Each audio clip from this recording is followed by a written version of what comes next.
시간을 아주 멀리 거슬러 올라갑니다. 아, 얼마나 멀리 가나요? 무려 150년 전, 바로 그 산업혁명의 심장부에서 시작되는데요. 당시의 철강왕 앤드류 카네기, 이 사람이 어떤 기업을 볼 때 딱 한 가지만 물었다고 하잖아요. 네, 그 유명한 질문이죠. 그래서 이 회사가 철강을 쥐고 있는가? 바로 이겁니다. 아주 본질적인 질문이네요. 다른 건 뭐 다 부차적인 거고 시대의 가장 중요한 기반을 장악했냐, 바로 그거니까요. 맞습니다. 당시 철강은 철도, 마철루, 공장, 말 그대로 19세기 미국의 성장을 떠받치는 뼈대 그 자체였으니까요. 오늘 저희가 들여다볼 자료들은 바로 이 날카로운 카네기의 법칙이라는 렌즈를 2025년에 한 기업, 조비 에비에이션에 들이대고 있습니다. 와, 150년의 시차를 뛰어넘는 비교라니 이거 시작부터 흥미로운데요? 그렇죠. 과연 조비 에비에이션은 카네기가 말했던 미래의 철강을 정말 손에 쥐고 있는가? 그래서 새로운 시대의 인프라를 장악할 잠재력이 있는가? 이 비유가 특히 중요한 지점은요. 우리가 단순히 뭐 플라잉카, 그러니까 eVTOL이라는 신기한 제품 하나를 분석하는 게 아니라는 점입니다.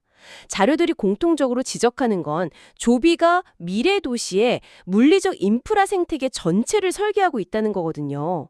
요즘 모두가 AI나 반도체 같은 디지털 인프라에만 열광하는데 어쩌면 그에 못지않게 중요한 하늘의 인프라라는 개념을 우리가 놓치고 있을 수 있다는 거죠. 좋습니다.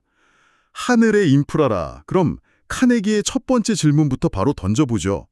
조비는 2025년에 철강을 쥐고 있는가?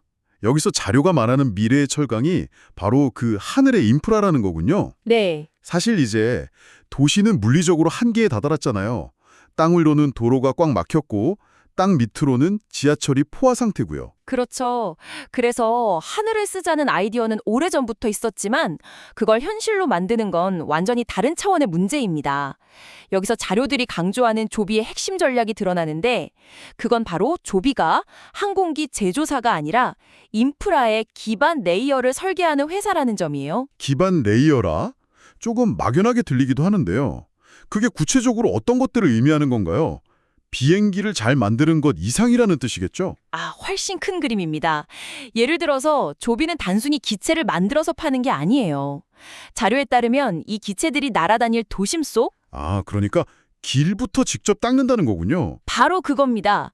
노선도와 소음 피해를 최소화하는 저소음 항로를 직접 설계하고 있어요. 이건 마치 도로 없는 땅에 고속도로 노선부터 까는 것과 같은 일이죠. 자동차를 만들기 전에 도로만 계획부터 세운다는 거네요? 맞습니다. 거기에 더해서 기체가 뜨고 내릴 버티포트, 그러니까 수직 이착륙장이죠. 그리고 충전, 관제, 정비를 위한 지상 네트워크까지 직접 구축합니다. 그런데 정말 결정적인 한 방이 있어요. 한 방이요? 바로 미국 연방항공청 FAA로부터 항공 운항 증명 파트 315를 이미 획득했다는 겁니다. 잠깐만요. 항공 운항 증명이라면 그거는 항공기 안전 인증 같은 거 아닌가요? 그 이상입니다. 그건 항공기를 직접 운항해서 승객을 태우고 돈을 받을 수 있는, 즉 항공사를 운영할 자격증이에요. 보통 보잉이나 에어버스는 비행기를 만들어서 대한항공이나 델타항공 같은 항공사에 팔잖아요. 그렇죠? 그들은 직접 항공사를 운영하진 않죠. 그러네요. 그럼 조비는 자기들이 만든 비행기로 자기들이 직접 항공사 역할까지 하겠다는 거군요. 이거는 이 업계에서 굉장히 이례적인 일 아닌가요? 바로 그겁니다. 카네기가 철을 캐는 광산, 즉 원자재부터 그걸 실어 나르는 철도, 물류죠. 그리고 녹이는 제철소, 생산까지 전부 소유했던 것과 정확히 같은 전략이죠. 여기에 국방부와 계약해서 가장 까다로운 안전성 검증까지 마쳤다는 점을 더하면 조비가 만들고 있는 건 비행기 한 대가 아니라 하늘길이라는 미래 도시의 3차원 인프라 전체라는 결론이 나옵니다. 자료의 분석처럼요. 와, 이제 좀 그림이 명확해지네요. 단순히 제품을 파는 게 아니라 그 제품이 움직이는 판 자체를 깔고 있다는 거군요. 자, 그럼 여기서 정말 흥미로운 지점으로 넘어가게 됩니다. 카네기가 철강 제국을 하루아침에 세운 게 아니죠. 무려 20년이 걸렸습니다. 그래서 자료는 두 번째 질문을 던집니다. 조비는 그만한 준비 기간을 거쳤는가? 이 질문이 이 산업의 본질을 꿰뚫는다고 봅니다. 이런 종류의 혁신은 번뜩이는 아이디어나 자본력만으로는 절대 이를 수 없거든요. 보이지 않는 시간의 축적이 필요하죠. 맞습니다. 조비가 그냥 반짝 나타난 스타트업이 아니라는 걸 자료에 나온 연대기가 아주 명확하게 보여주더군요. 2009년에 회사를 설립했고 2010년부터 2015년까지 무려 10종이 넘는 프로토타입을 개발했어요. 10종이요? 보통은 성공적인 모델 하나에 집중하지 않나요? 5년 동안 10개 이상을 만들었다는 건 상용화보다는 데이터 축적에 집중했다는 뜻으로 보이네요. 바로 그겁니다. 그리고 제가 정말 놀랬던 부분이 이 다음인데 2018년까지 핵심 기술인 저소음 기술을 확보했다는 거예요. 65데시벨 수준이라는데 이게 그냥 일상적인 대화 소음 정도라고 하더군요. 헬리콥터 소음과는 뭐 비교가 안 되죠. 그게 바로 도심 운항의 알파이자 오메가입니다. 아무리 빨라도 시끄러우면 도시에서 허가를 내주지 않으니까요. 다른 경쟁사들이 비행거리나 속도에 집중할 때 조비는 도시가 받아들일 수 있는 소리라는 어쩌면 가장 지루하고 어려운 문제를 먼저 푼 셈입니다. 그러네요. EVTOL이라는 제품을 완성하기 전에 도시라는 시장의 가장 큰 허들을 먼저 넘은 거군요. 그리고 2020년에 아까 말씀하신 FAA 항공 운항 증명을 획득하고 2024년까지는 1000회 이상의 실제 비행과 군용 기밀 테스트까지 수행합니다. 그리고 마침내 2025년 상용화를 앞두고 있는 거죠. 2009년부터 따지면 무려 16년입니다. 이 16년이라는 시간이 왜 결정적인 경쟁력이냐면 이 산업은 기술력만으로 뚫을 수 없는 수많은 규제, 안전기준, 인증 절차의 벽이 있기 때문입니다. 특히 가장 혹독한 군용 실전 테스트를 통과하며 쌓은 데이터와 배터리 안정성 노하우는 후발주자들이 돈으로도 단기간에 따라잡을 수 없는 영역이죠. 자료에서 지적하듯 아처나 릴리움 같은 주요 경쟁사들은 대부분 2017년 이후에 본격적으로 시작했습니다. 거의 10년 가까이 격차가 벌어져 있는 셈이네요. 그렇습니다. 그래서 자료는 조비를 업계에서 유일하게 준비기간이 20년에 가장 근접한 기업이라고 평가하는 겁니다. 카네기가 철공소에서 기술과 시스템을 익히면서 20년을 보냈던 것처럼 조비는 전동 항공 시대를 열기 위해 그의 버금가는 시간을 쏟아부은 거죠. 이 시간의 격차야말로 가장 강력한 해자가 되는 겁니다. 16년이나 준비했다니 정말 대단하네요. 그런데 단순히 시간만 오래 들인다고 카네기가 될 수는 없잖아요.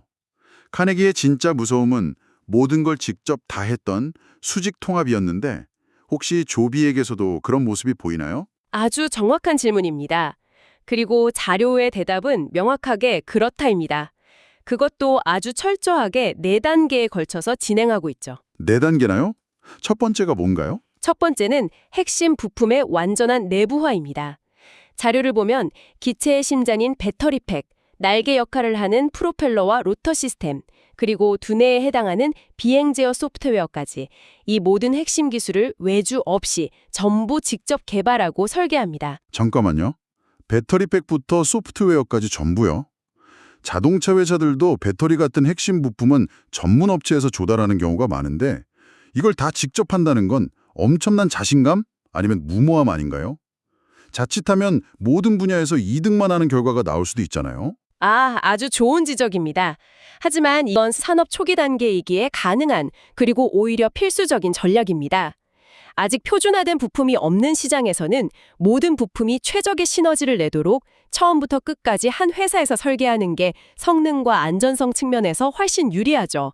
테슬라가 초기에 그랬던 것처럼요. 아, 그런 관점이군요. 그럼 두 번째 단계는 뭔가요? 두 번째는 자체 생산 공정입니다. 캘리포니아에 파일럿 생산 라인이 있고요. 대량 생산을 위해 오하이오에는 거대한 메가 팩토리를 계획 중입니다. 테슬라가 기가 팩토리를 통해 자동차 생산을 수직 통합한 전략과 정확히 같죠.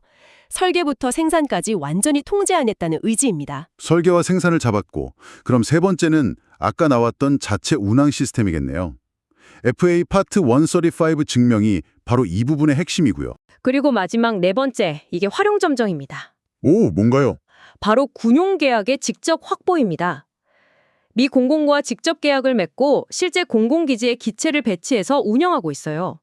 공군이 직접 쓴다니 안전성은 뭐 더 말할 필요도 없겠네요.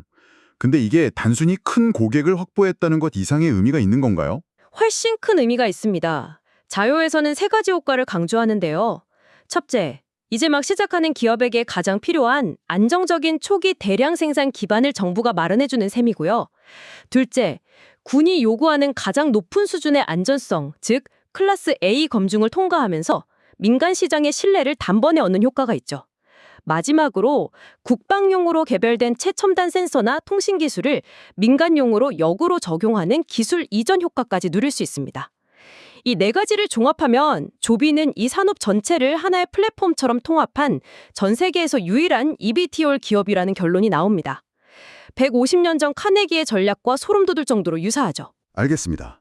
설계, 생산, 운항, 그리고 군용 계약을 통한 기술 검증까지 정말 틈이 없네요. 하지만 수직 통합으로 품질과 기술을 다 잡았다고 쳐도 비용이 너무 많이 들면 말짱 꽝이잖아요.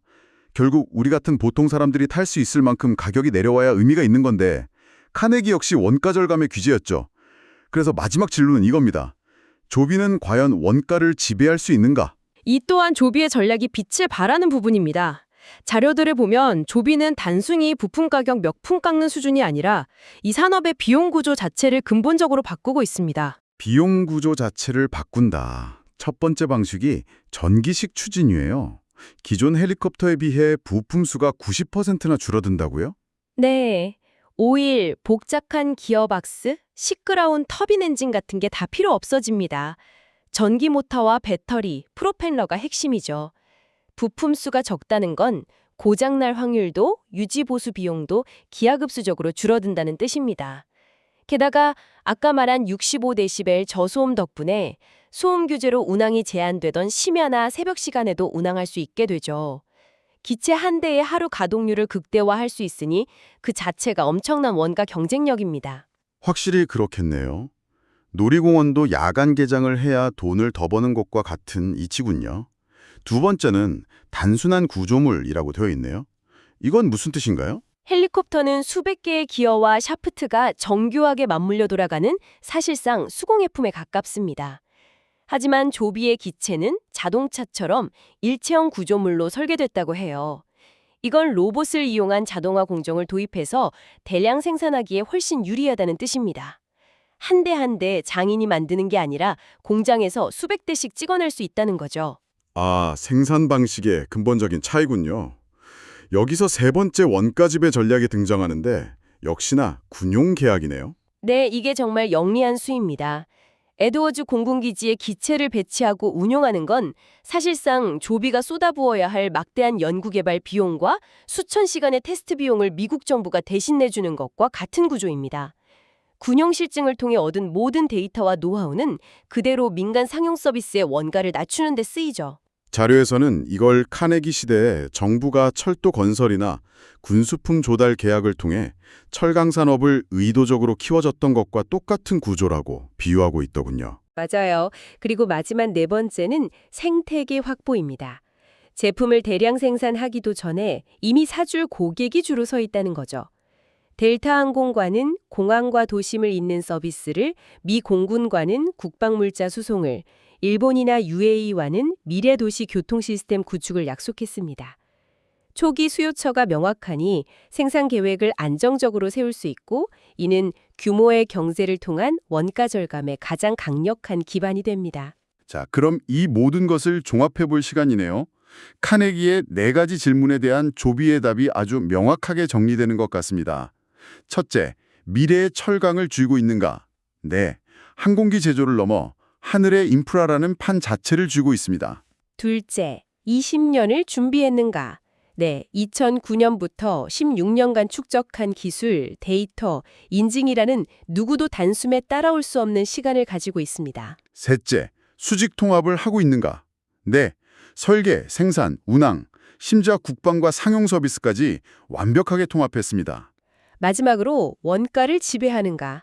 네, 전기화, 단순 구조, 군용 조달, 그리고 선점한 생태계를 통해 경쟁사가 넘볼 수 없는 원가 주도권을 확보했습니다. 그래서 자료는 마지막 문장으로 이렇게 결론을 내립니다. 인프라의 기반을 장악하는 자가 시대를 지배한다. 역사는 그대로 반복되지 않지만 성공의 법칙은 변하지 않는다는 것이죠. 150년 전 카네기의 법칙을 2025년에 가장 정확하게 실행하고 있는 기업이 바로 조비 에비에이션이라는 것이 이 자료들의 최종적인 분석입니다. 오늘 분석을 통해 조비 에비에이션이라는 한 기업이 단순히 신기한 플라잉카 회사가 아니라 150년 전 산업거인의 전략적 깊이를 그대로 품고 있는 무서운 플레이어라는 걸 알 수 있었습니다. 정말 놀라운 분석이었습니다. 이 자료들은 조비를 카네기의 철강 제국에 비유하며 그 막강한 잠재력을 조명했습니다.